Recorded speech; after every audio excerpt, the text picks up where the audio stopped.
तुम्ही कधी गुगल मॅप्सवर आंधळेपणाने विश्वास ठेवलाय का?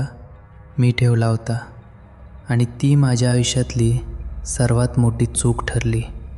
मी एका फूड डिलिव्हरी कंपनीत काम करतो. रात्रीचे 11:15 झाले होते. पावसाचा जोर वाढत होता. मला शेवटची ऑर्डर मिळाली. एक पार्सल एका जुन्या वाड्यावर पोचवायचं होतं. पत्ता थोडा अडवळणी होता, शहराच्या बाहेर. मी मॅप्स लावला आणि निघालो. रस्ता हळूहळू अरुंद होत गेला. दोन्ही बाजूला घनदाट झाडी आणि मध्येच एखादा जुना बंद पडलेला कारखाना. अचानक मॅपने सांगितलं, यू हॅव अराइव्ड. तुम्ही पोहोचला आहात. पण तिथे काहीच नव्हतं. फक्त एक जुना लोखंडी गेट आणि त्यामागे अंधारात बुडालेला एक वाडा. मी त्या माणसाला फोन लावला ज्याची ऑर्डर होती. 2 रिंग गेल्यावर फोन उचलला गेला. पलीकडून फक्त वारा वाहण्याचा आवाज येत होता. मी म्हणालो, हॅलो सर, तुमची ऑर्डर घेऊन आलो आहे. बाहेर गेटवर उभा आहे.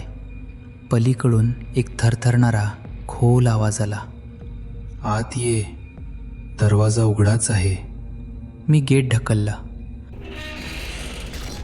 तो आवाज इतका कर्कश होता की शांत रात्री माझ्या काळजात धस्स झाला. वाड्याच्या पायऱ्या चढून मी दारावर थाप मारली. दरवाजा आपोआप उघडला. आत एकच दिवा जळत होता. समोरच्या खुर्चीवर एक माणूस पाठमोरी बसला होता. मी म्हणालो, सर, तुमची ऑर्डर. त्या माणसाने मान हलवली नाही. त्याने फक्त हळूच हात वर केला आणि टेबलावर ठेवलेल्या एका जुन्या फोटोकडे बोट दाखवलं. मी त्या फोटोकडे पाहिलं आणि माझे पाय जमिनीला खिळले. त्या फोटोत तोच माणूस होता, पण त्याच्या गळ्यात फुलांचा हार होता आणि फोटोवर तारीख होती 15 डिसेंबर 2010. माझ्या अंगावर सरसरून काटा आला. मी मागे सरकलो. सर, मला उशीर होतोय, मी निघतो. मी पळत बाहेर आलो. गाडी स्टार्ट केली आणि मागे न बघता जोरात पळवली. रस्त्यात मला एक पोलीस व्हॅन दिसली. मी गाडी थांबवली आणि त्यांना सगळं सांगितलं.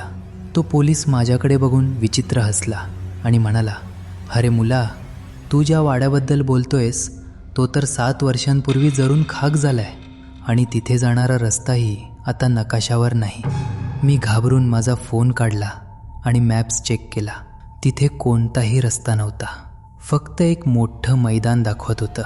आणि मग माझ्या फोनवर एक मेसेज आला, त्याच नंबरवरून ज्याने ऑर्डर दिली होती. थँक्स फॉर द फूड, पण तू तुझी सावली तिथेच विसरला आहेस. उद्या परत ये तुझी सावली घ्यायला. मी घरी पोचलो. आरशात पाहिलं आणि ओरडलो. आरशात मी दिसत होतो, पण माझी सावली कुठेच नव्हती. आजही रात्री 12 वाजले की माझ्या फोनची रिंग वाजते. तो वाडा मला परत बोलावतोय.